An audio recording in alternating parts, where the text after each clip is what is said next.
Hello everyone, my name's Caden and welcome back to more Robotics Notes Elite. Last time...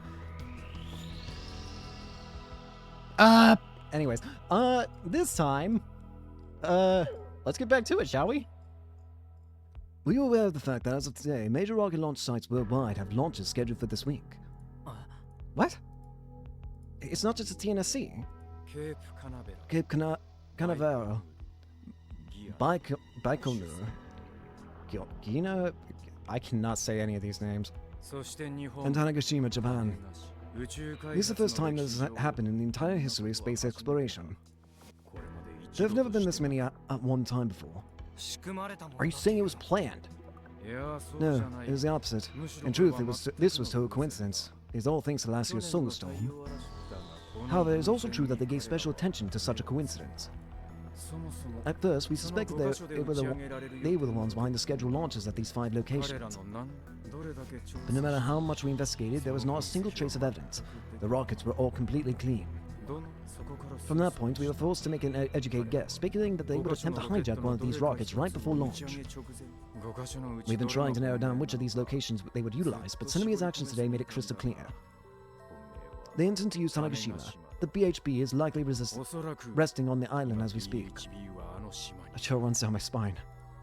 A bomb powerful enough to wipe out the entire Kanto reaches on the island. If that's true, if it were to explode on the surface due to any kind of slip-up, the entire island would be wiped off the face of the earth. Mom, Dad, and everyone I know is on that island. All the former members of the Robotics Club are in danger. Proud, Junas, and Subaru. Everyone at JAXA was so happy that they were getting to launch a rocket again. The Tanegashima Space Center is likely in the hands of the enemy right now. We need to call the police. No, the police isn't enough. We need the JSDF to deploy That would be pointless. It's already too late. Too late? Why? Right now, information throughout the world is either being blocked or fabricated. In a situation like this, even if we ask the government to stop the launch, the JSDF would not deploy. The same goes for the USFJ. It is total chaos. The call will most likely not connect, and even if it did, they would interpret it as a prank call. In truth, I did try contacting the JSDF base directly, but I did not receive a response. They're loading a black hole bomb onto a rocket in order to launch into space. It wouldn't matter how you went and about telling anyone, be it face-to-face, in a call, or in a letter, or whatever. There's no way they would take it seriously. It'd be impossible to get anyone to believe I'm that batshit crazy. I've met with the current administration's Minister of Defense several times, so I attempted to call him directly. No such luck. Our only option is to intervene personally. However, we are way too far from the island. I could arrange for a charter plane from Haneda, but I have no way of getting in contact with them. All planes are grounded. The train lanes have all been stopped. The highways seem to be totally gridlocked. That shit would take too much time. There's no way to travel from Tokyo to Tanegashima in such a short period of time. Was this the Committee of 300's goal all along? Is Senomiya Misaki the ringleader? Sawada glances at my face. He hasn't attempted to smile even once this entire time. There's no doubt. The fact that he sounded slightly apologetic only further irritates me. What do you know about Misani? Why would she do something like that? And the way she acted earlier, it was nothing like her. She would have been piloting that spider. She should have been piloting that spider hug, but she vanished without a trace. The bully shot her without even leave a scratch.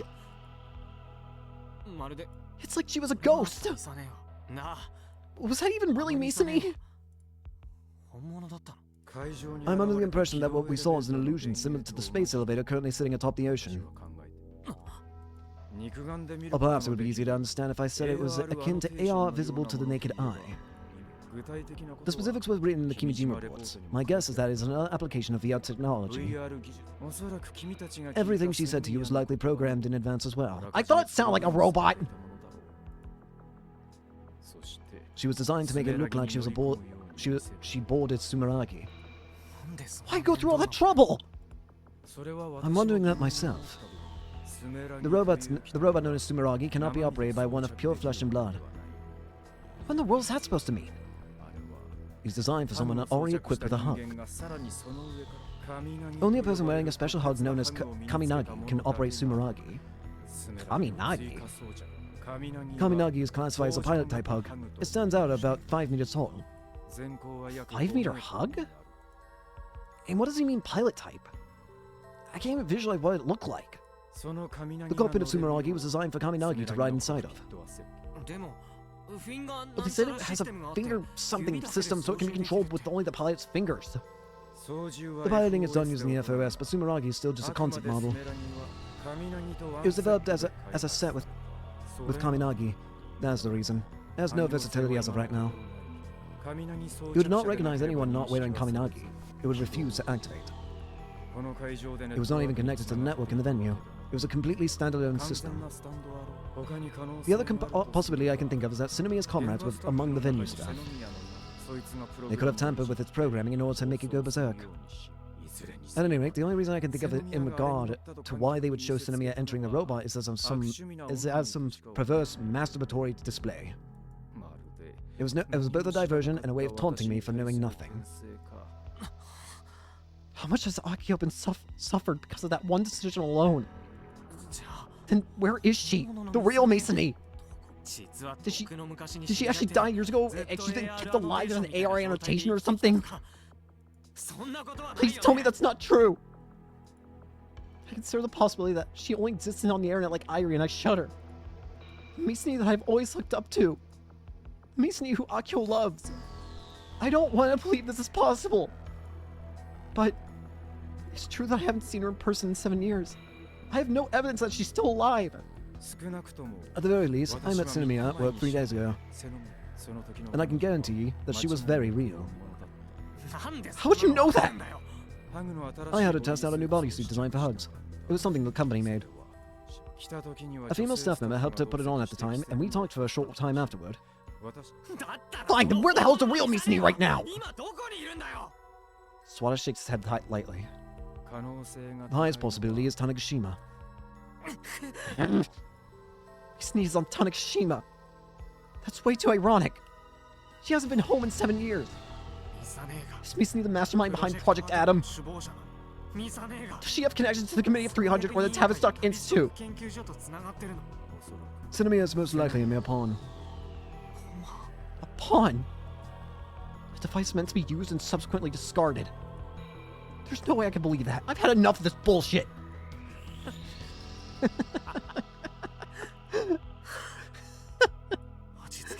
Calm down, Kaito. I whisper to myself and take a deep breath. I want a space candy. They always help me focus. I just realized something. What? Everything you're saying is just one big conspiracy theory. You're basically explaining everything away with your own delusions. You have no evidence for any of it.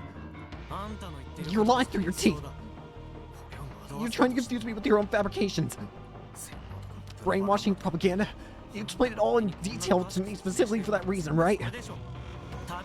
You ordered to do this by Tavistock Institute. Considering I spread the reports, I must be one hell of a thorn in their side.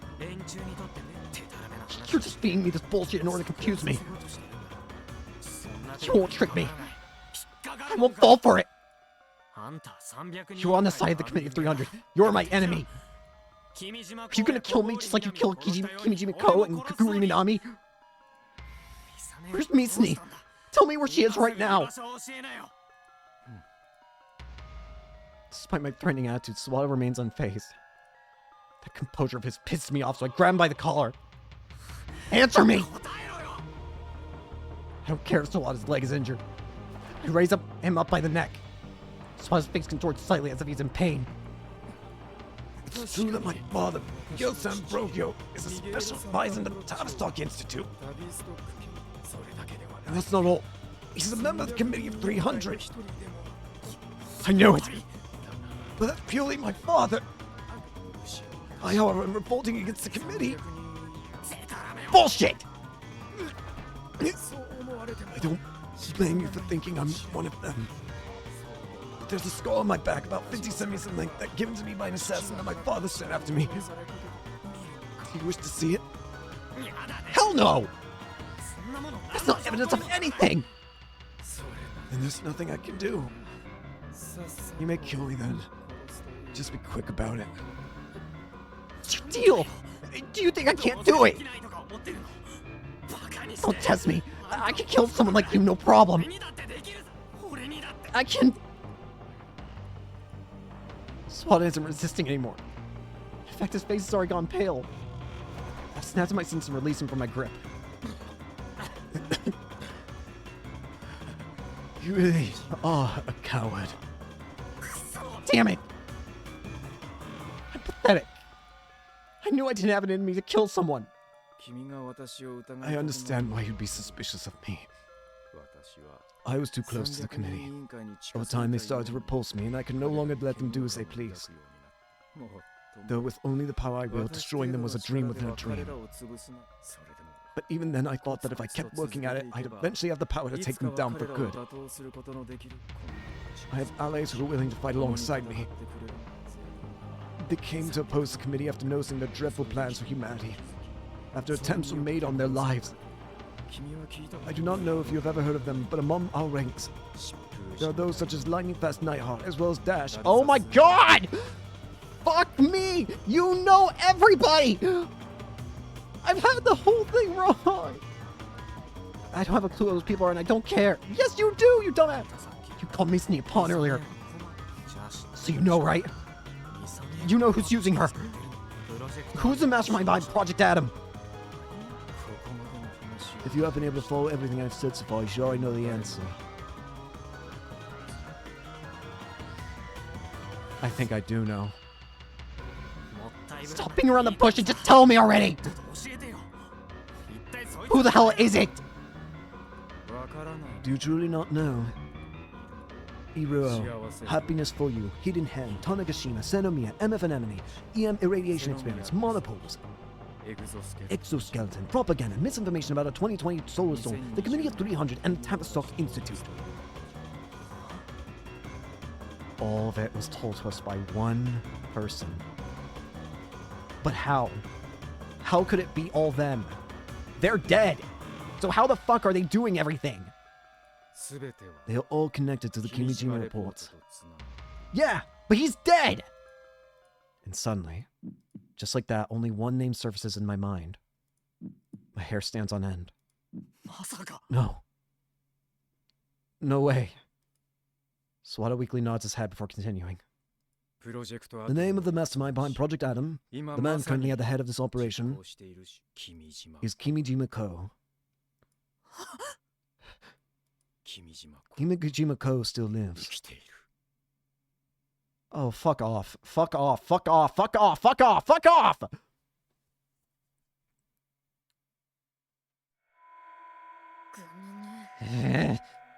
After finally arriving upon the info, I chew on my nails in front of my monitor. I don't get this at all. The information is as follows. The old Minimatane Community Center should be abandoned, but a company bought it in secret and pays the electric bill. It's a small company in Tokyo called Taiyo Development. Due to them paying the bill, the device used to make the monopoles fall, the EM wave radiation device, continues to function. It's on the first floor of the building. Oh, and another thing. Kimijima Ko's vacation home is similarly abandoned, but Iriton's cold sleep devices continue to function in the basement. I investigated who was paying the electric bill, and it seems a company called Comet bought the old place. I wouldn't be a real at-chiller if I didn't immediately rush to investigate those two companies for anything in common. The Special Forces Division, aka just me, was fully mobilized. I stayed up all night to have a heavy look into things. As far as what I found, well, Tile Development is a construction engineering firm. Commit Company is in the restaurant consultant industry, but they're both shell corporations. There are no buildings for them at the rest of their addresses. It's easy enough to investigate from Tanegashima using the street view in a row. While it initially looked like both companies had nothing in common, both being shell corporations instantly changed things. I thought that the company director for both companies might be the same person, but that wasn't the case. As I did further research, I found that both companies received loans from a lease company called Hoshita. This shell corporation would take out a loan, SMH. On top of that, Hoshita's special advisor was a deputy director and joint investor at the time of Happiness for You's founding. Their name is Hoshita Sakai. TLDR, the money used to maintain Kimijima Ko's crap on Tanegashima came from his old acquaintances via shell corporations. On steamy friendships for a win. I could easily make a thin book out of this. Wait, no way, it's important, so important I said it twice. This is almost too fishy. Not good. Someone pressed the intercom button outside. Is it the glass company? Ever since they replaced all the broken glass in November, a dealer comes by once a week. It's extremely annoying. Nobody else should be dropping by. Yashio Senpai and Perez Senpai are in Tokyo during scandalous things together, and Tracksuit Senpai went with them. Cry Senpai screwed up mentally, and Four Eyes can't move to his busted leg. Okay, then who is it? Whoever they are, they're mad impatient. Wow, looks like you have a guess. You should answer. Give them a super energetic greeting. Shop Genki come by. See, it's raining. Answering is what friends are for. Bring up the intercom counter, Rosetta-tan. Okay, bring you up now. The first floor entrance. I take a look at the camera feed, but nobody's there. Where are they? Where are they? Ding dong ditching is unforgivable. I shall have my revenge. Sometimes you gotta sock your friends right in the face. Shop Genki-kun. It all happens instantaneously. The second I hear a gunshot outside my door, two men holding guns quickly come charging into the room. Without time to even make a sound, my arms get twisted behind me and I'm pinned to the ground. Don't move. Make a sound and we will kill you. I can't even raise my head. Moving my neck even slightly causes intense pain to run down my left arm. I can't see what the men look like. It hurts too much and I'm too scared. I feel like I'm about to scream, but I grit my teeth and force myself not to. Wow, it's okay. I fight with your friends sometime. Genki-kun's carefree voice rings throughout the room. But you have to make up after the fights and be friends again.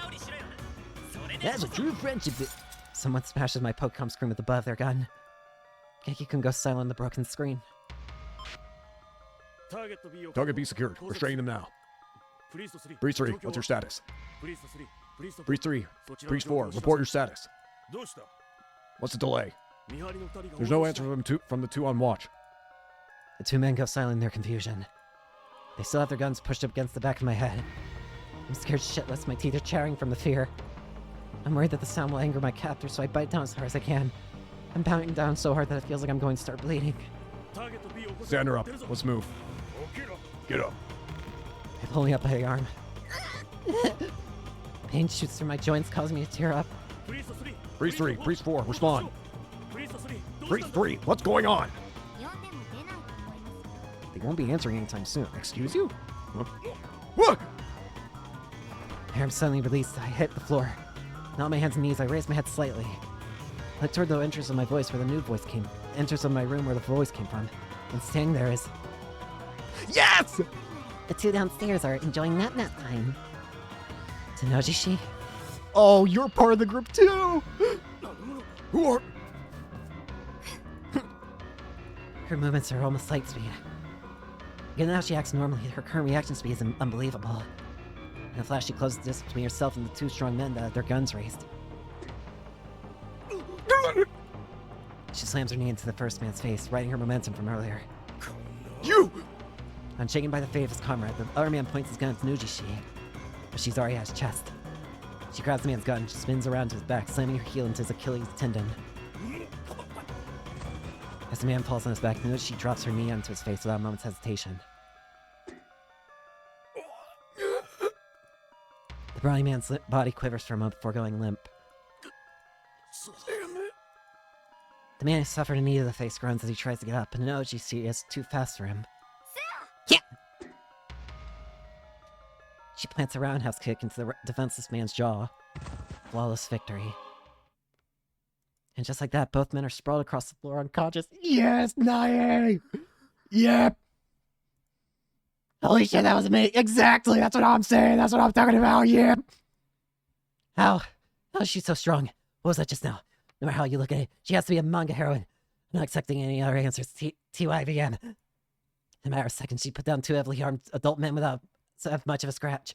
She's completely OP. I'm so incredibly excited that I sink to the floor with stars in my eyes. You're worst kind of scum. What sort of men team up on a girl like that? After Tenojishi, she seems pretty upset. But as soon as she notices my gaze, she reverts to her usual self with a smile. Everything's alright now. I'm pretty strong, right? I learned it all from my dad. No shit!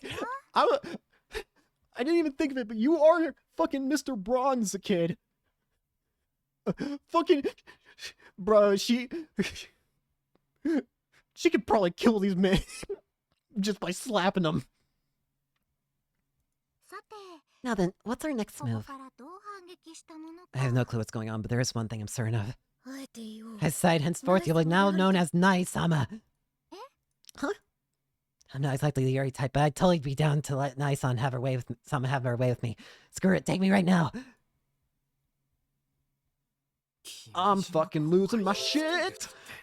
I'm fucking losing it. Everyone please come home safe. Where's Mitsuhiko wandering around? My senses tells me this smells very fishy. Title event looks totally back. Are they at full power? At times like this, Street View mode on Hero is handy. I mean, who upped the picture of Odaiba anyway? If the buildings were destroyed that badly, people at the venue might be dead. Plus, there's a solar storm, but somehow the whole thing was uploaded normally. Yoshida Sakai. Who was that again? I think I heard of him. Fucking Nightheart and Daru. Fucking Takumi and Daru being named by fucking Sawada is killing me. It's making me lose my mind. You know, it's a good thing that we're getting close to the end of this game, because I don't know how much longer I can handle this insanity. It is genuinely starting to tear me apart. I genuinely can feel my mind melting. Did you just say Kimiji Mako's alive? This has to be a joke. What else could it be? I forced out a smile.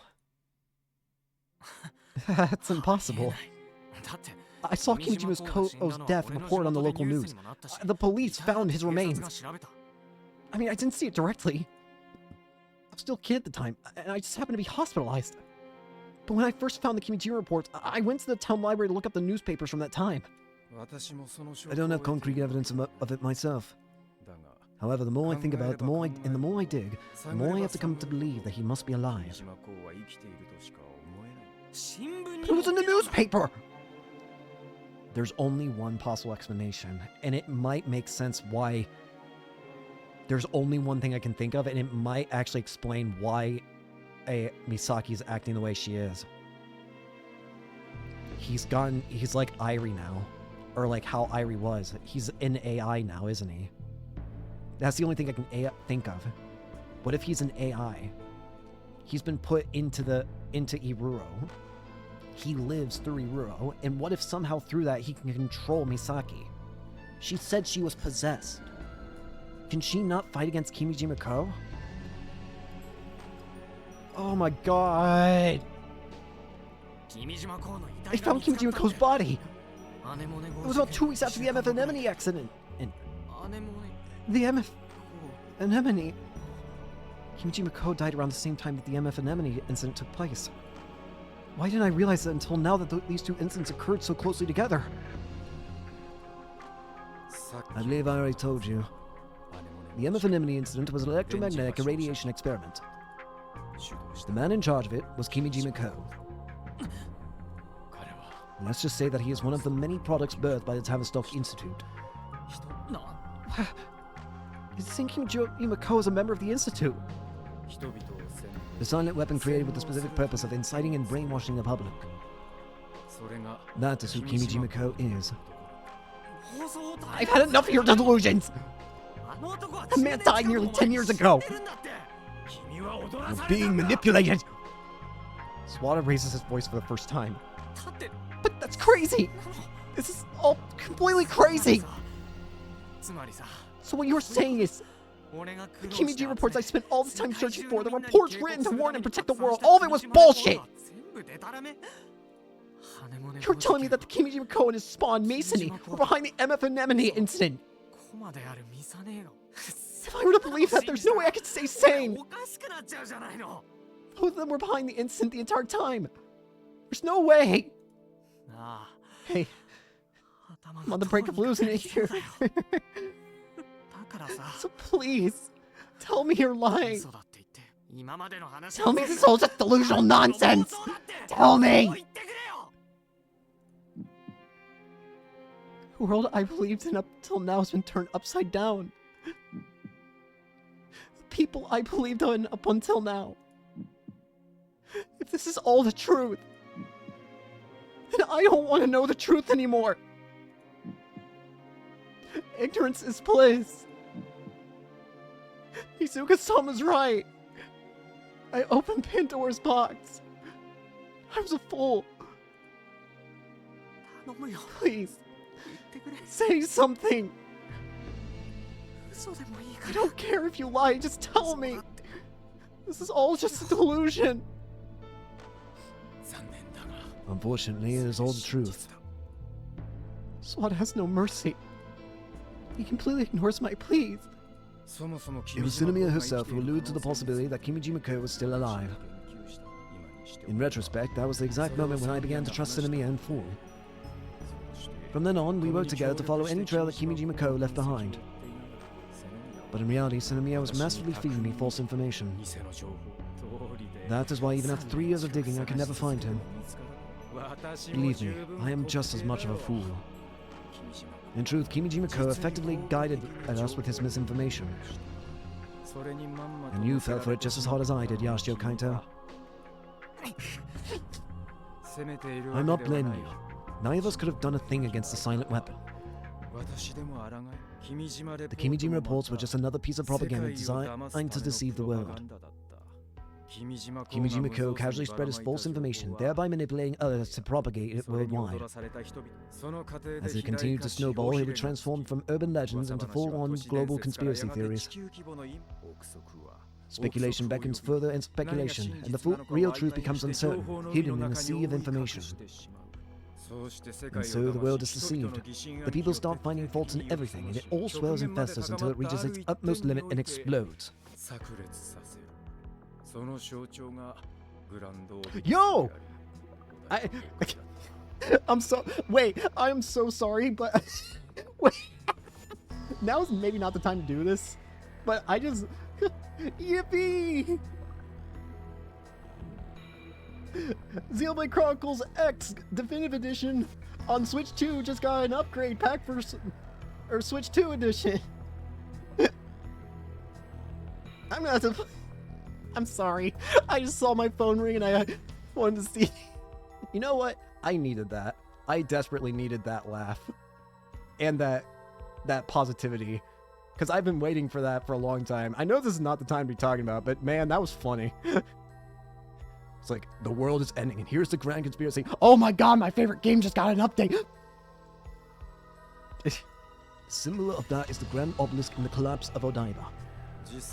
The reality is that there have been no natural disasters today. There has been no solar storm. All that happened in Odaiba was Shinomiya Misaki's Hulk rampage. Everyone here is seeing the same illusion. Fake images of a collapsed Odaiba have been uploaded to Irua. Unexplainable blackouts in big cities all across the world. Countless rumors are circulating the internet. The media is picking them up and spreading them, creating an explosion of fake news. A selection of robots have had their AIs hijacked, similar to the insurrection of last year, but the scale is currently unknown. Beyond that, there are riots being caused by people manipulated by all the fake information. The entire world has been made to dance in the palm of one man. But why? I told you in the very beginning, there's only one objective amidst all this chaos. The execution of Project Adam. In order to guarantee its success, all eyes must be turned away from Tanegashima. Is that really necessary just to... And yet it is clear his plan has succeeded. The militaries and police forces of the world have their hands full trying to suppress the chaos. Even as a rocket that will end the world's being readied for the launch as we speak. If the US FJ deployed from Okinawa, they could put an end to all this in a heartbeat. But they cannot do that. Right now, other than the enemy, the only people who know about the rocket are likely you and I. And we have no way of stopping it. Not to mention my wounds. Looking closer, I notice his face has gone even paler. He said he performed emergency treatment on himself, but there's a pool of blood spraying up underneath him. Are you really okay? If nothing else, I will not be moving normally for a while. But do not worry about me. I'll find some way to contact my people before I die. They are fairly reliable. We don't have much time, but if I can get in touch with them, they might just be able to pull something off. Do not worry too much about your previous action. You just happened to get targeted by Kimijima Ko. If it was not you, it would have been someone else, and the Kimijima reports would have been released just the same. But Kimijima Ko chose me as his target. Misani knew that, and yet she still partnered up with him. I chased her all this time. Misani was always my goal. But she's... I need to go home. Back home to Tanegashima. And how exactly do you plan to do that? I don't know, but... Right now, I'm the only one who could stop that rocket launch, right? I need to do something! For some reason, a dry laugh escapes my mouth. I don't feel like I've been betrayed. This is all on me for placing my own expectations on her. And who knows, maybe Misani doesn't think she's betrayed us at all. The true identity of this emotion that's been smoldering at the bottom of my heart. I'm frustrated. Yeah, that makes me more sense. I'm frustrated as hell. I worked so hard to catch up to her. I thought I was close. If I ran after her for just a little longer, I'd finally reach her. But now that I'm finally here, I discovered she never thought of me as anything more than an NPC, one that outlived its use and was thrown away a long time ago. And that frustrates me to no end. Which is why I'm going to stop it. If I don't, I'll never be able to move on. I can't stand this. I hate this. I may have lost, but I refuse to give up. I'm frustrated. Hell, I'm pissed. And the only way for me to turn it around is to take my one chance and make a comeback. I don't give a damn if Kimijima Ko is my ally or my enemy. And I sure as hell don't give a damn about Misani's true intentions. They challenged me. I got tricked and dragged into a match that I didn't even know I was in. Now that I know they've picked a fight with me, I'm not just gonna lie down and let them win. I'm putting everything on the line this time. You. When I glance over at Sawada, he looks genuinely surprised. I'll do whatever it takes to get back to the island.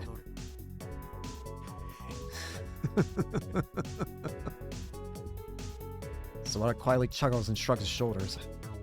Well, if you are planning on heading back, take that with you. Sawada points at a knapsack with an NIV in it. Electromagnetic wave irradiation device? It is useless by itself. It will not activate without a special cartridge inserted into the slot. But if you do find a way to use it, you will have a powerful weapon in your arsenal. Remember, your enemy is human. If you hit them with the FEM waves, you could force them to see your illusions. We'll make them see our own delusions. It really is the power of Gigalomania. Make good use of it. Good use, huh? Pick up the knapsack and sling it over my shoulder. And then remove the handgun from my pocket and place it at Sawada's feet. I'll be returning this. I have no use for that thing in my game. I see. Sawada doesn't even look at the gun. If you manage to get to Tanegashima in one piece, give codename S. Brown my regards. S. Brown? Who's that? I do not know their real name, but they are one of my comrades, so... They are one of my comrades, but I only know them online. They told me that they know you. I'll keep that in mind. After shooting in response, I exit the expo arena without looking back. The sun's gone down. Even at night, the Grand Obelisk floats up in the darkness. The moon illuminating the night is thin and waning. This might be the quietest night I've ever seen in Tokyo. Is it because of the lack of cars? Until yesterday, the city was lit up to a dazzling degree, but there are almost no lights tonight. It's extremely dark out. That said, it's still brighter than Tanegashima at night. On the opposite shore, the heart of Tokyo's 23 wards look darker than usual too. I wonder when this place will recover from the blackout. God, this is so frustrating. How much of Sawada's words were true and how much of it was just his delusions? I can't sort it out right now. Sawada and Kimijima Ko. There's no way for me to check who's right or wrong. It's not like I can fix the blackout myself. I've been walking around Odaiba all night trying to figure out my next move. It took me a while, but I concluded I'll have to walk all the way to the Haneda airport. Compared to daytime, there are fewer people walking around now. Most people have been hiding out indoors in places such as Expo Arena Sky, Fujisan TV, hotels, shopping malls, etc. In Odaiba, there was a clear distinction between who wanted to leave and who wanted to stay. Seems like most of the people who decide to leave head in the direction of Harumi and to reach the city center. Not being able to use a car is a pretty big deal. The cars on the road are able to move normally, so almost all of them have left Odaiba. I hardly see any left. The giant parking garages are something else, though. I guess the people who parked in there had to give up on getting their cars. The garages have electronic locks. There are service robots blocking both the exits and entrances. They're oddly firm about it, so no one's getting in or out. I'm sure you could probably force your car through, but nobody's even tried. Are they just assuming it'd be impossible? I guess people are assuming that if electronic devices are unusable during a storm, then cars would be too. This is absurd. There's still over 100,000 people in Odaiba. Not a single one of them thought to force their car through. Is this another effect of the propaganda? Back in the hotel lobby, Mr. Candy informs me that Akio is resting in our room. Aki-chan, are you awake? The door wasn't locked, so when I enter without knocking, I see Akio sitting on the bed, clutching her knees. Aki-chan. Not... Relax, don't worry about that at a time like this. Kai, I'm sorry. Akio's voice was barely audible. Right now, I want you to leave me alone. Why? Because my face is a mess. I don't want you to see me like this. She's been like this ever since we left the expo arena. That said, I have no intention of doing as told. I start packing up my things from the corner of the room. I get how you feel, Aki-chan. I know how much you love Misane. And yet that same person destroyed the robot you worked so hard to build with your friends. You'd have to be crazy to not be torn up over this. But if you fall apart here, it wouldn't be like the ridiculously optimistic Aki-chan I know. It's times like this that the normal you would bust out a Gunvaro line, a blast of... That's not me! I'm not optimistic at all! Akio raises her head and screams at me hysterically. Her sharp glare pierces through me. I'm actually a little surprised. I've never seen Akio snap like this. I want to cry all the time! I wanted to try calling Big Sis every single day, but I didn't because I was afraid she'd hate me. I could have gone to see her anytime I wanted, but I didn't. I was scared. I was too scared. For 7 years, I've been scared to death of seeing my sister again. It's all because of what she said to me because she left the island. No matter what I do, I'll always be ordinary. I was always afraid. Afraid that from her point of view, I was just a pathetic, annoying little sister. Akio isn't even trying to hold back her tears anymore.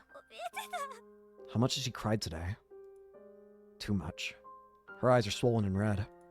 I should have never come to Tokyo. I should have never built that robot. I should have never seen my sister. I should have never had a dream. You don't want to see Misane one more time and tell her everything properly this time. I don't want to see her anymore. And even if I did, she wouldn't even look at me. I just can't. Not anymore. I'm tired. I want to be alone for a little while. In that case, feel free to mope around as much as you want here. But I'm not going to sit here and watch, Aki-chan. Quite frankly, I'm disappointed. Kai, don't say things like that. I left on my bag after I finished stuffing it full of essentials. I'm going to do whatever I can to get home. Huh? Home? What are you gonna do? It's very likely that Misane is on Tanegashima right now. No way. I'm going to go see her. Later. Kai! Akio panics and tumbles off the bed. Instead of helping her up, I immediately exit the room. Every minute, every second counts. First things first, I need to get to the airport. I tell Mr. Candy to take care of Akio, and then leave the hotel and check my map. The quickest way to the Haneda airport is by riding the Aqualiner, but it's unfortunately out of service. By foot, I have 3 paths available to me. Route A, I cross the Rainbow Bridge, then I walk south along the coast from Shinagawa. However, the bridge is closed, so that won't work. Route B, the Shudo Expressway Bayshore route via the Tokyo Bay Tunnel, the shortest route back to the island. It's a highway, so it'd normally be off limits to pedestrians, but considering it's closed for traffic right now, there won't be any cars. That could be my chance. Route C, from Aomi, I'll take the Tokyo Port Rinkai Tunnel, exiting out from Hiwajima. It isn't a highway, but it isn't meant for pedestrians either. Let's go with the most obvious choice. Right below the bridge, I can see the Bayshore route shrouded in darkness. It'd be safe to assume it's dark inside the tunnel, too. But I brought my flashlight with me. Kai, wait! Akio comes chasing after me. Once she catches up, she grabs onto my arms and clings to it. Hey, wait! How are you going to get back to the island alone? First, I need to get to Haneda. I'll figure things out from there. It'll take me about 3 hours to get there on foot. But there aren't any planes flying.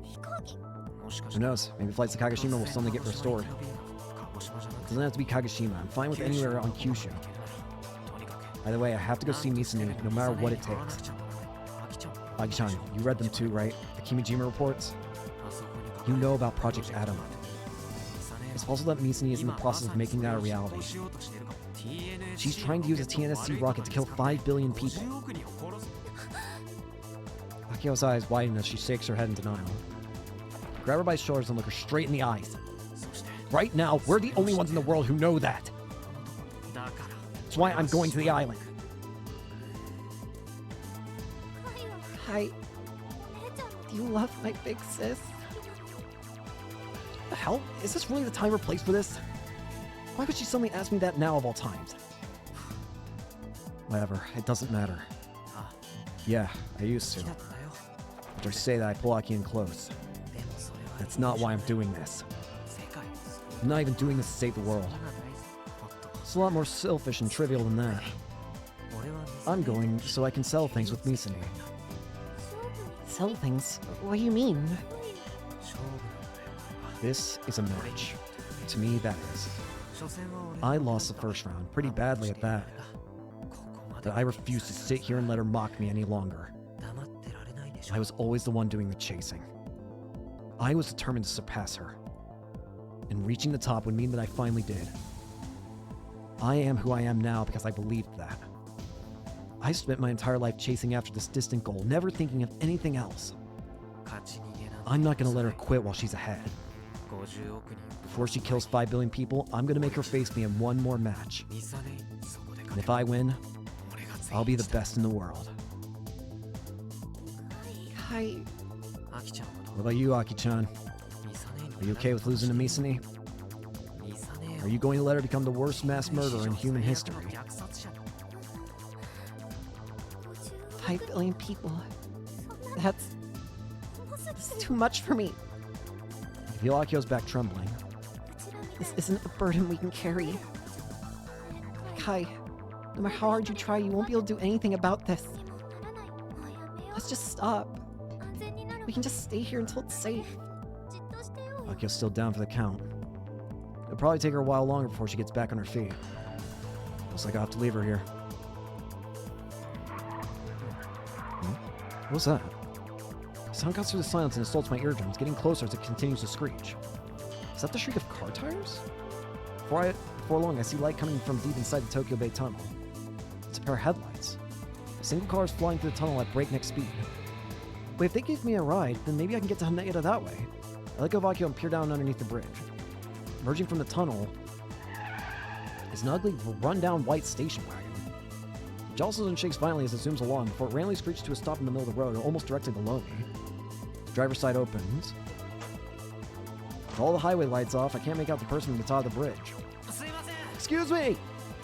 Could you give me a ride to the Haneda airport? I make the request knowing full well they might say no. What the? Is that Yashio and Wilson Mia? I had a feeling, you beautiful bastard! The driver somehow identifies us by name. Listen up, you guys. I can't drive straight while I'm going that fast. That's a pro tip. That definitely doesn't qualify as pro tip. Hey, wait a sec!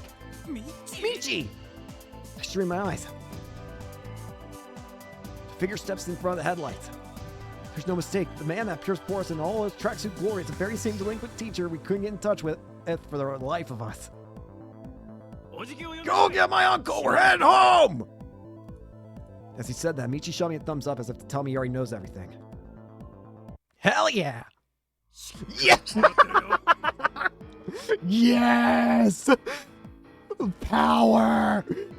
Oh, this has got to be saved. This is another peak image. Yes! Look at fucking Mr. Candy Squimch and Mitohiko at full power! Hold on tight! The 658cc 4-cylinder engine roars. The Ariake Junction entrance to the Rainbow Bridge is the crossing gate down. And Michi's charging straight for it. We're going to crash! This is an emergency. To hell with the rules! Yes! Yes! Tara! He's totally ignoring traffic laws! Michi smashed into the gate without even touching the brakes, and the car burst right through it. Yes! It's just like that, we've illegally broken into the closed-off dive lane.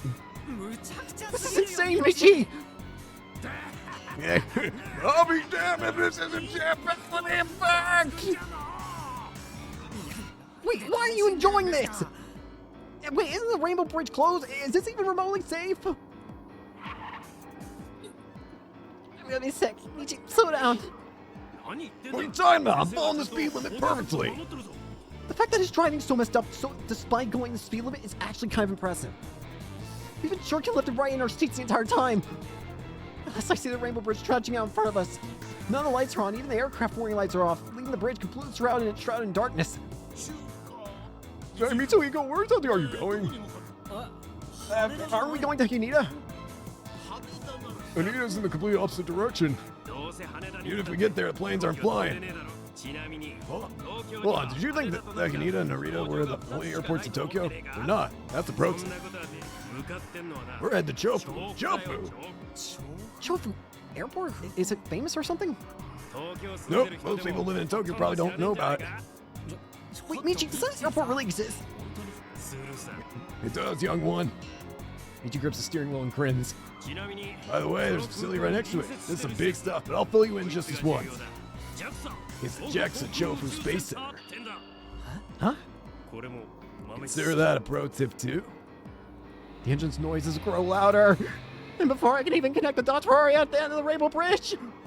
The car's tires screeching as the asphalt we slide past the junction and merge into the circular off-ramp. Freedom! It took us an almost unbearable amount of time to get to Chofu. There weren't any other cars on the road, but there wasn't a single streetlight on, which transformed the roads into a dark labyrinth. Thanks to that, Michi ended up taking wrong turn after wrong turn. It took us nearly 2 hours to reach the Chofu interchange. Chofu Airport only has a single runway. While it's probably several times larger than Old Tanegashima Airport, it doesn't feel that way thanks to the darkness. There are several small aircraft parked on the airport apron. Most of them look like Cessna planes. Don't tell me we're gonna head to Tanegashima in the Cessna. I'm gonna puke. Agio's a complete mess thanks to Michi's unmatched driving skills. She already wasn't doing so well, but now she looks like a total zombie. I lend her a shoulder, and she desperately clings to me for support. This way! Oh, my hero. Michi leads the way, and we find a single propeller plane parked close to the runway. Who's controlling this bitch? Would you look at that? This is the same type of planes used for flights to Tanegashima.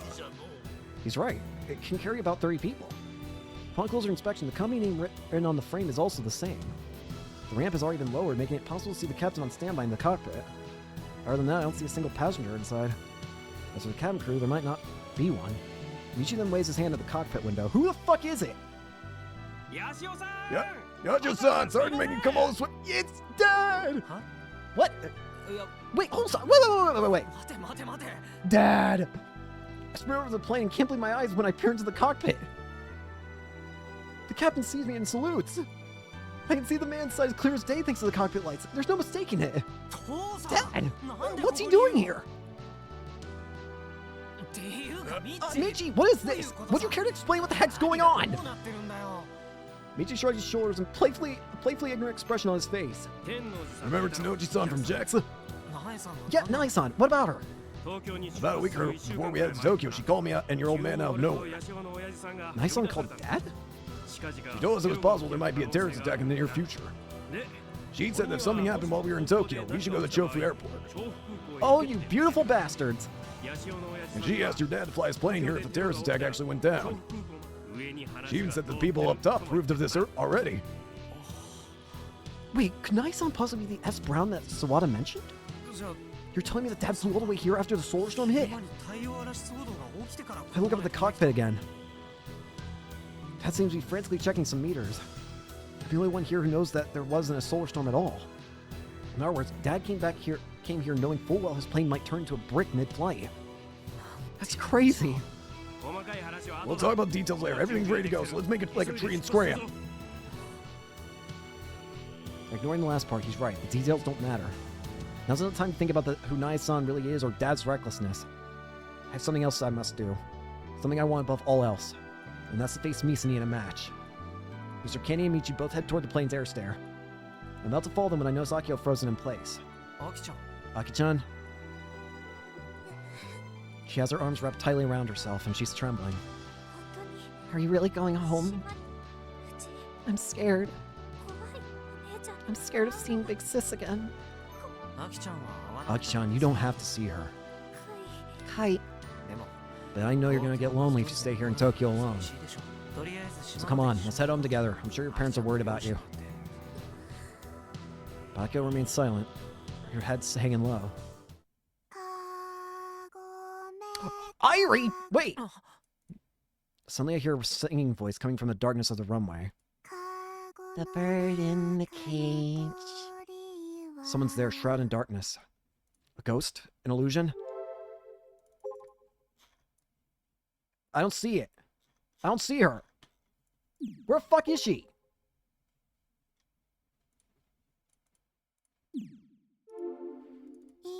When will it come out? Right, and Akio tightly grips my hand.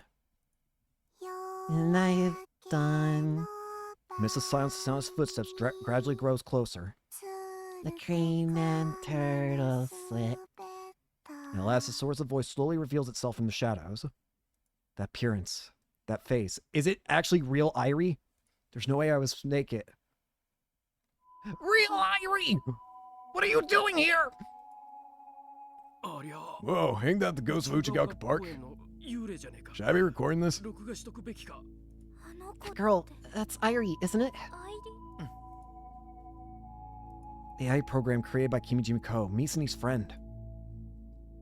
Judging by her expression, she seems more like Sister Centipede at the moment. I can't sense a shred of emotion from her. It's like her soul's been ripped from her body. She wears an empty expression on her face. It's like she's looking at someone but unable to see anyone. Who's that behind you?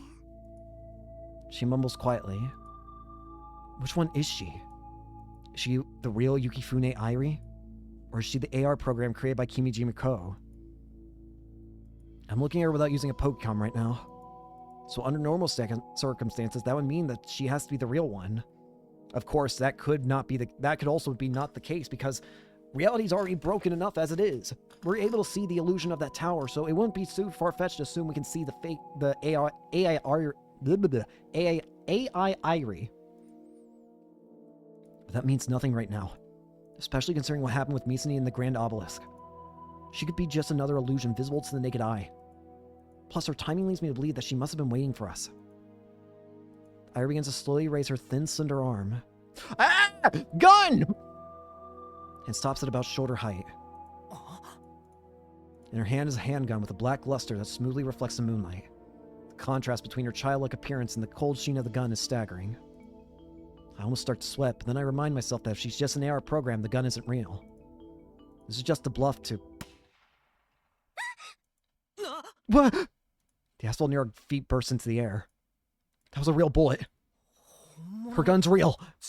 In other words, the Irie in front of us is not AR. She's no illusion. Yukifune Irie. That's impossible. Yukifune Irie is hospitalized in Shibuya. There's no way she can make it to Chofu in all this chaos. Hell, the fact that she was waiting for us here is even more impossible.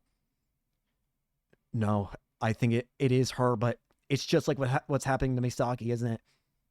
Is it Kimiji Miko? we saw that's... Is Kimiji Mako somehow making her do this? I never told her that we were coming to the airport. I didn't even know this was an option until 2 hours ago. Nobody else here knows Yukifune Airi. And yet here she is, appearing right before us and singing Kagami Kagami dramatically. She shouldn't have any memories from AR Airi, so why did she sing the song? This is all futile. Airi begins to speak, but there still isn't a trace of emotion behind her words. I will not let you fly away from here. If you insist on going regardless, you'll have to run me over and kill me. Her tone is altogether different from AR Airi, Yukifune Airi, and even Sister Centipede. She's different from every other Airi.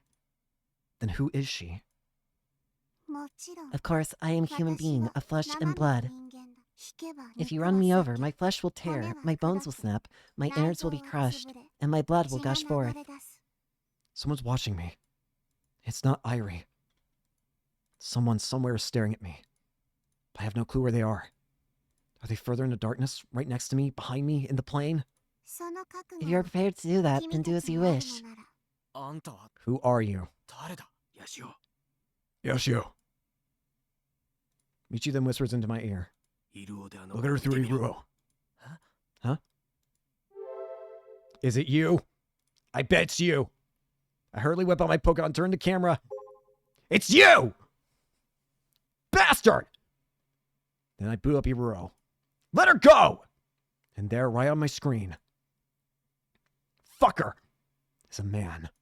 He's right behind Airi, close enough to be almost touching her. His body is thin and his hair is long. That's a man invisible to the naked eye. A man only visible in AR.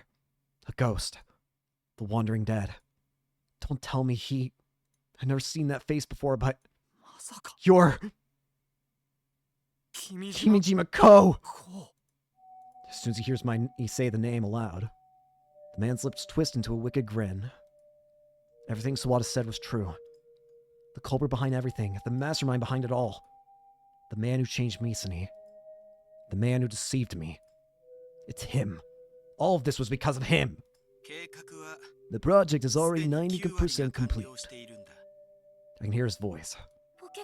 His voice is coming from our Pokecoms. It's the same system as AR Airi. It's programmed so that the voice we hear changes based on position.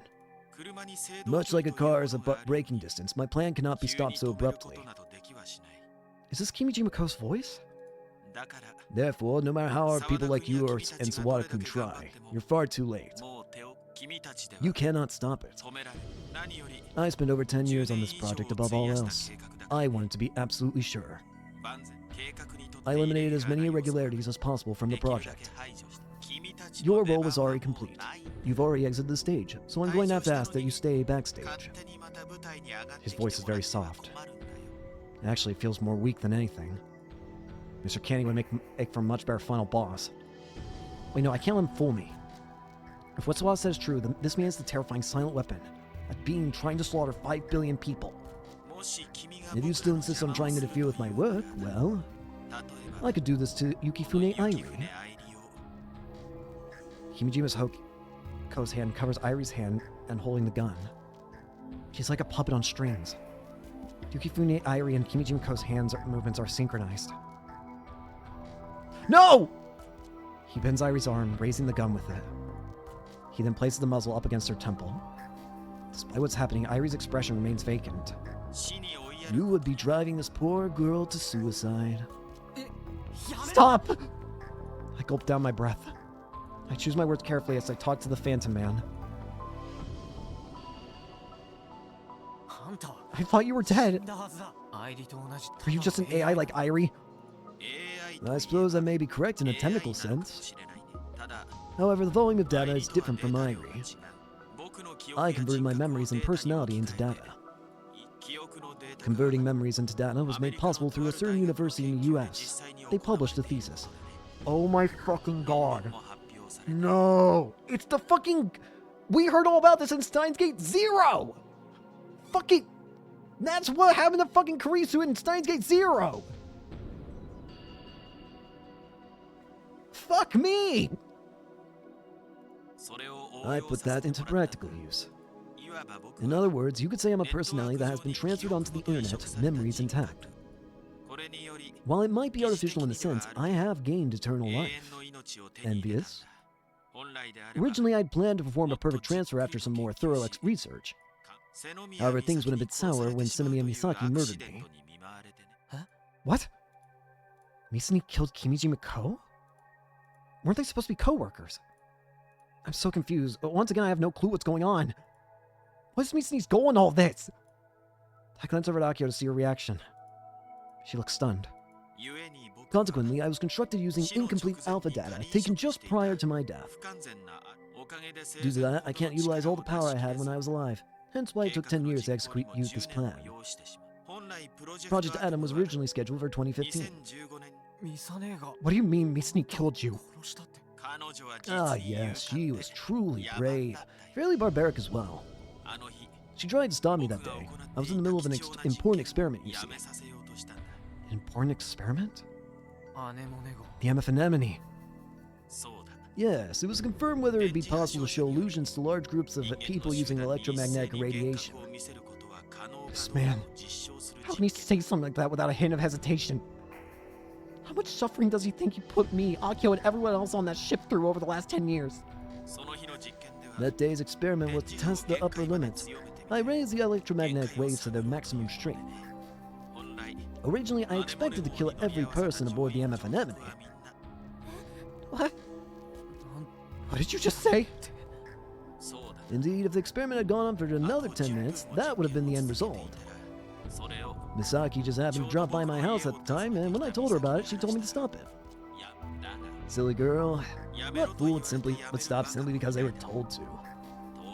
And I naturally refused. She killed you. To save her sister.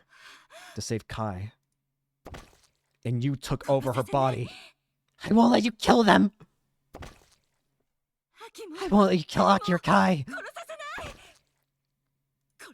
I won't let you! Kill! Is he dead? What have I... You fucking bastard! Because of her, my head had burst like that of a nice watermelon on the other end of a bat. My, what an awful thing she did. That's why about a month later I decided to appear before Misaki. The rest was simple. I brought her sense of guilt and she easily fell into my hands. She's been working for me ever since. She has essentially become my arms and legs. She does whatever I tell her to do. If I told her to die in the middle of a live worldwide broadcast, she would very much do it. If I had to put it another way, because she saved the two of you, Misaki is about to become the worst mass murderer in human history. The Senomiya Misaki of the past no longer exists.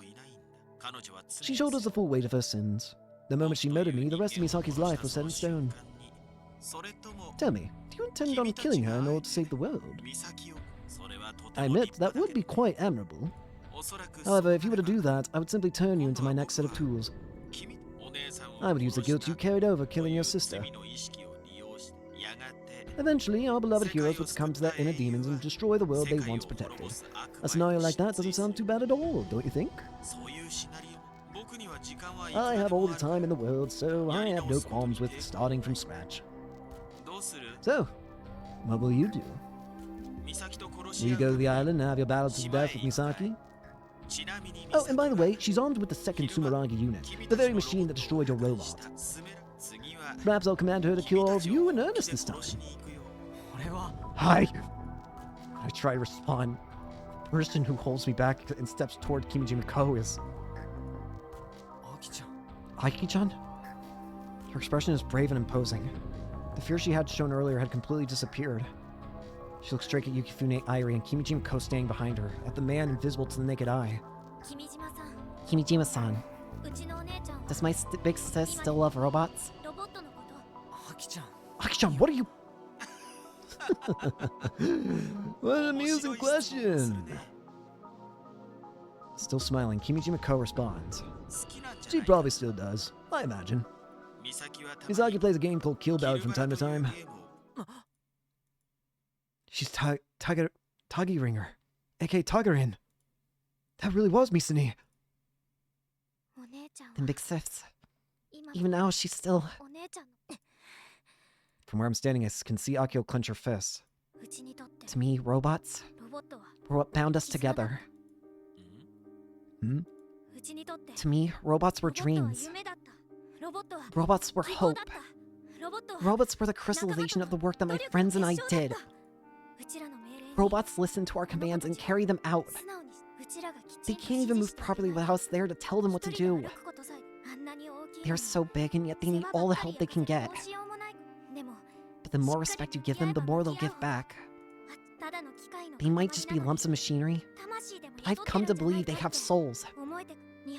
You know how Japanese people are so quick to personify robots?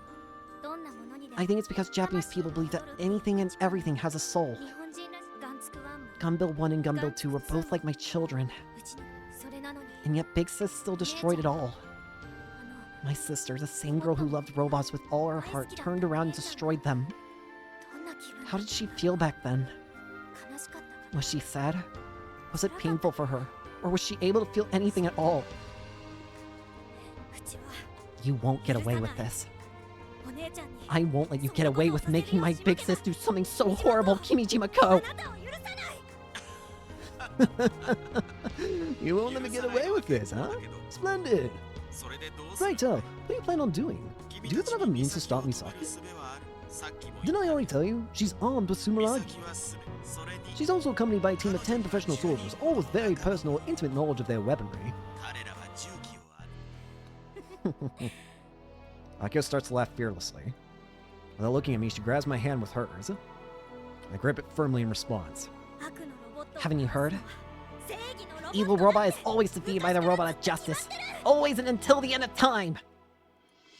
Seriously? Oh no, wait. We still have one giant robot left. The one that Big Sis designed herself. We're gonna drag out prototype Mall 1, that piece of junk? I didn't think she'd play that card. Aki-chan, you're something else. You're the goddamn best. Let me fill you in, Kimijima-san. Up until now, giant bipedal robots, dozens upon dozens of times, no, hundreds of times, they have saved the world from annihilation. Well, in anime games, anyhow. Though I suppose she's not technically wrong. And so, a robot's gonna save the world this time, too. The robot we built. The robot filled with our hopes and dreams. We'll defeat your evil robot. And we'll defeat you just the same. And we'll defeat Big Sis. We're going to save the whole world. The Committee of 300, the Tavistock Institute, Project Adam, Kimijima-ko, you can all shove it! And we're gonna wreck my Big Sis just as hard! I'm not gonna lose that superwoman anymore! Justice always prevails! We will win! And we're going to save Big Sis! Now that's what I call a shout from the soul.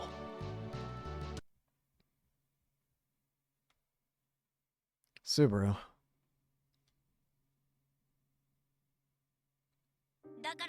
And so a robot's gonna save the world this time too. The robot we built. The robot filled with our hopes and dreams. We'll defeat your evil robot. And we'll defeat you just the same. And we'll defeat Big Sis. We're going to save the whole world. It's a live broadcast. The video just suddenly started playing on Naga Fukada's Tweepo account. Former club president Sinomiya Senpai is in total darkness, passionately yelling to an absurd degree. Yashio Senpai is holding her hand. Who are they talking to? What are they talking about? I don't know any of the details. But what I do know, a robot filled with our hopes and dreams. A robot of justice will save the world. Such a simplistic view of good and evil sounds exactly like that mecha anime that Sinomiya Senpai enjoys. As far as I'm concerned, the genre is far too childish, so stories leave much to be desired in terms of mass appeal. So considering everything I just detailed, why? Why is there a strange feeling welling up in my chest? Why are there tears in my eyes? My gaze is naturally drawn to the cardboard box in the corner of my room. My leg is in a cast, so I have to crawl over to the box. I open the lid and take a look inside. It's there that I find the wreckage of my old partner. He's been broken for half a year now. It was 10 years ago. When I saw Shinomiya Misaki, a high schooler at the time at Robo 1, I became fascinated with robots. That fascination what brought me to M45. I pick up one of the parts. I gently wrap the palm of my hand around it, its cold sensation spreading throughout my fist. The memories come flooding back. When I was in elementary school, at a small toy shop, I had a small RC toy bought for me. After watching Robo 1, I desperately wanted a robot of my own. Of course, there were no bipedal RC robot toys back then, so I got an animal type with 4 legs. Of course, it was my dad who bought it for me. I still remember what he said to me that day. You better take responsibility for this guy and put him together. Don't you dare give up halfway through. Well, you're smart, so I bet you'll have it done in no time. I look at my left leg. It's held in place by a hard cast. During surgery, I had multiple bolts inserted into it. If I don't take painkillers, the intense pain keeps me from sleeping. Even then, when I take another look at deep inside my heart, the answer comes immediately. No. I already had the answer. This entire month, ever since I broke my leg, I've been thinking the entire time. And after hearing Shinomiya Senpai spill her soul, well, I can't allow myself to sit here any longer. I put on a change of clothes and exit my room with crutches in hand. Dad's in the living room. He's staring out the darkness through the window. He said he saw a swarm of robots during the day at sea, so he must still be worried about it. Where do you think you're going? Just hearing his voice makes my body tremble. Dad has always been a massive wall that I can never overcome. I have all the respect in the world for him, and I'm serious about inheriting his work. However, to club. I barely managed to squeeze out the words without stuttering. I'm going to my club. I look Dad straight in the eyes, and I make my intentions clear. I'm still a member of the Robotics Club. I realized something. I really do love building robots. Up until now, I did my best to avoid that truth. I've always told myself that it's something I can't do anymore, that it's something wrong. But in the end, I've loved building robots ever since I was a kid. I want to cherish these feelings. What are you going to do if you get badly injured again? On top of that, you're going out at a time like this in this weather. Have you ever thought to consider how a parent might feel? I'm happy you're concerned for my well-being, Dad. And I'm ashamed of myself for betraying your feelings. But I have to do this. This is something that only me and my friends can do. I don't want any more regrets. I want to take responsibility and finish building that robot. I won't give up halfway through no matter what. This is my dream. So, I'm sorry, Dad. But I have to go. Have it your way. He spits out his reply and withdraws to his room. I was fully prepared to be struck with once or twice, so his response leaves me a bit shocked. I lightly bow my head, put on a raincoat, and leave the house. I didn't encounter a single person or car on my way to the old airport. The island is essentially under martial law right now. Rumors that armed terrorists have taken over the Tanegashima Space Center have already spread across the island. I've heard that everyone from Niimatane has been evacuated to my high school. But there isn't a soul at the old airport located next door. Just a locked hangar, and prototype Model 1 sleeping inside of it. Or at least that's what I thought. Hidaka-kun? Juna! The hangar doors open, and from inside I hear a familiar voice. Daitoku-senpai.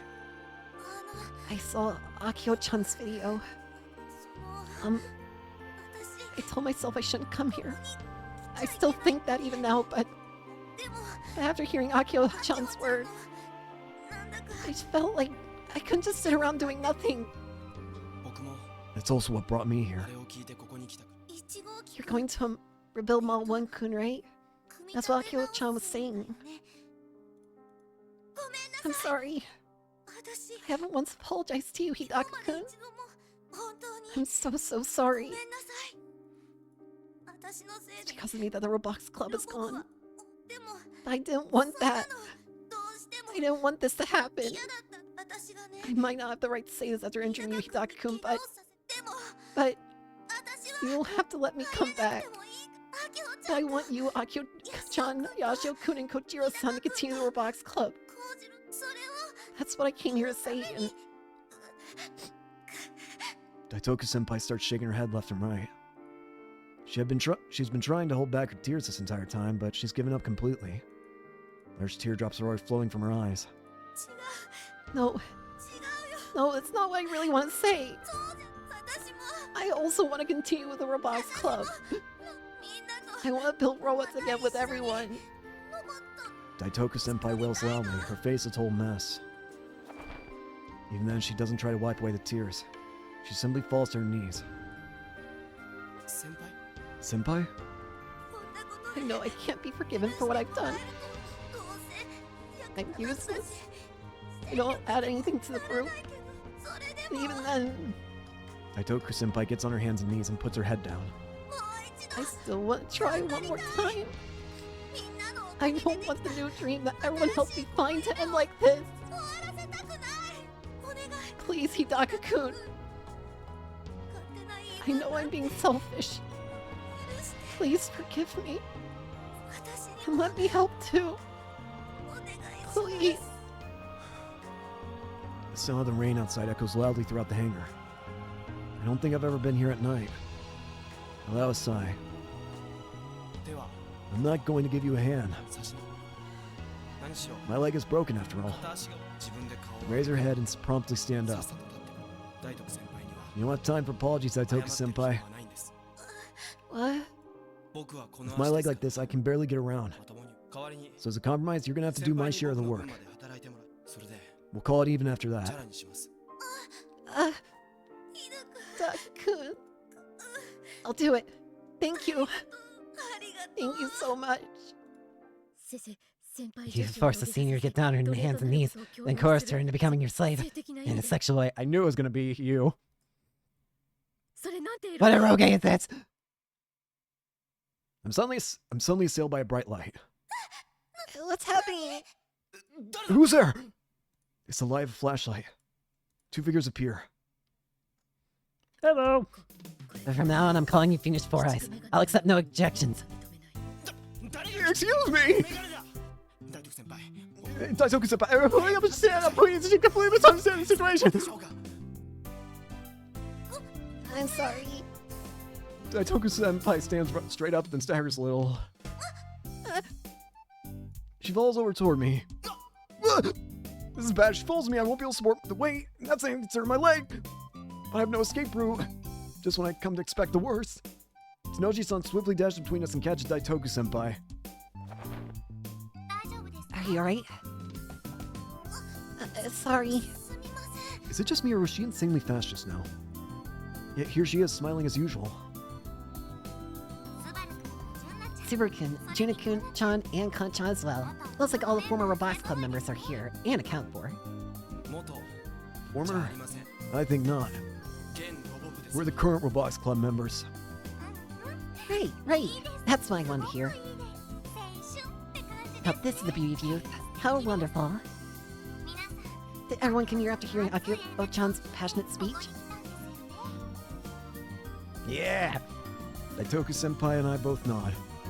As for Furiguri... Can you even call that a speech? A passionate speech would be, for example, Oh no.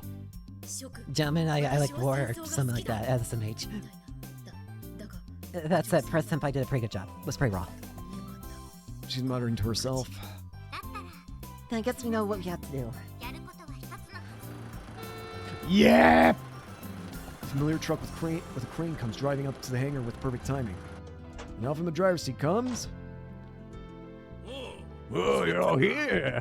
Finally, let's get cracking. It's Doc. He acts like he expected us to be together. Let's get started. Next 24 hours gonna decide it all. Ain't nobody getting sleep here tonight. Let's do this. While explaining a single thing, he dives right into barking orders. You rock, Fujiya-san. Nah. Akio's the one who really rocks. Oh, you said her name! She's got balls of steel. We don't require further instructions. There are only 5 of us here. We're all thinking the same thing. We glance at Prototype Mall 1 lying quietly in the darkness. Prez, Yashio-senpai, we'll do everything in our power to get him up and running. We'll be waiting for you both to come back. Yeah! Now, let's save you. The clear sound of applause echoes across the dark runway. You disgust me. Bastard. Without breaking a smile, Kimijima-ko claps his hands, gun still drawn on Irie. This is his response to Akio's courageous declaration. In other words, you're saying that you'll murder your sister with your own 2 hands. How incredibly straightforward you are. I like that. The world is filled with people who hide their true feelings behind a mask they choose to wear whenever it's convenient. But I see. How unfortunate. To choose the path of killing a loved one in order to save the world. It is indeed courageous, yet it is also quite barbaric, and most certainly cruel. Kimijima-ko scoffs at us. He once again places his hand over Irie's, the one holding the gun. Irie's finger's already on the trigger. The muzzle still pressed against her temple. In that case, let's make this a learning experience. Allow me to show you the consequences of your actions. No! Let Irie go. She has nothing to do with this.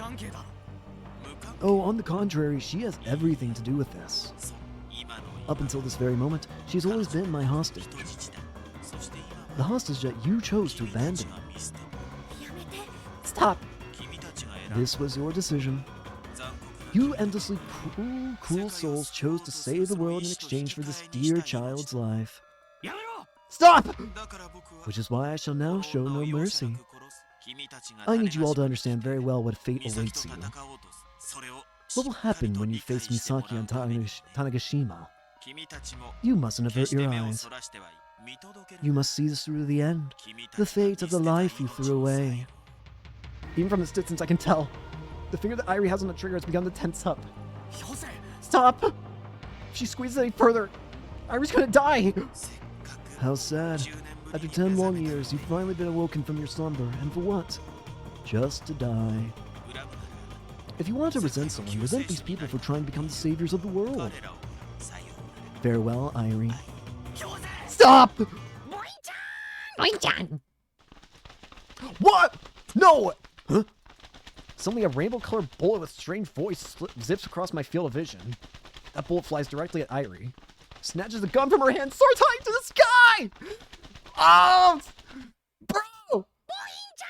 Not Boing-chan! Yes! That a boy, Taro! Uncle's parakeet! Well, Ko! What the hell? Irie's life was in the hands of that bird? What would have happened if you screwed up? Well, Ko, you're fucked. I internally curse up a storm as I dash toward Irie. As her strings have been cut, Irie collapses to the floor powerless. Looks like she's been freed from Kimijima-ko's spell. I hurriedly pick Irie up. Her body shockingly light. That Kimijima-ko bastard disappeared. Michi's using his Pokemon to look around. Did Kimijima-ko really withdraw? I doubt it. He must be waiting for us in Tanegashima. Let's take this chance to get out of here. We all nod in response to Akio's suggestion. Let's move. The Russian is playing with Irie on my back. The sexual harassment parakeet also comes flying in, handgun in its claws. After checking to make sure everyone's on board, we stow the air stair. With the door closed and locked tight, I shout toward the cockpit. Dad, take off! The propellers start spinning, slowly at first, then they gradually gain speed. I sit Irie down in one of the seats and fasten the seatbelt. The aircraft starts to slowly taxi toward the runway. After making sure Irie is secure, I plant myself next to Akio. I fasten my seatbelt, take a deep breath, and Akio puts her hand over mine. Her hand's shaking like crazy. Kai. She says my name, but immediately hangs her head low. Pilot Gunbill 1. Akio's tearing up again. She's doing everything in her power not to burst into tears. My fingers intertwine and she grips my hand tightly. Her nails are digging into me. It hurts, but I can deal with it. You scum built one to beat Big Sis. Please. I got this. That was my plan from the start. We are now prepared for takeoff. We will be departing as soon as possible. Jack special flight, departing at 9:23 p.m. non-stop flight to Tanegashima. Due to emergency circumstances, we have no flight plan. There may be unexpected climbs, falls, or course changes. Don't worry nuts, I'll get you all to Tanegashima no matter what. We might only be together for a short time, but please enjoy your flight. And Kaito, I'm proud of you. Take care of Aki-chan and Misa-chan. Yeah, I know. The engine starts to roar. The plane suddenly accelerates. I can feel the G-force pushing down on my entire body. The plane's frame inclines diagonally, and the ground outside the window slowly grows distant. Farewell, Tokyo. I'll see you again, I'm sure. But now it's time to head home. Even if there's a war waiting for us there, it's time to return to the island that time itself had left behind. The island where we were born. This is where our game starts. Phase 12.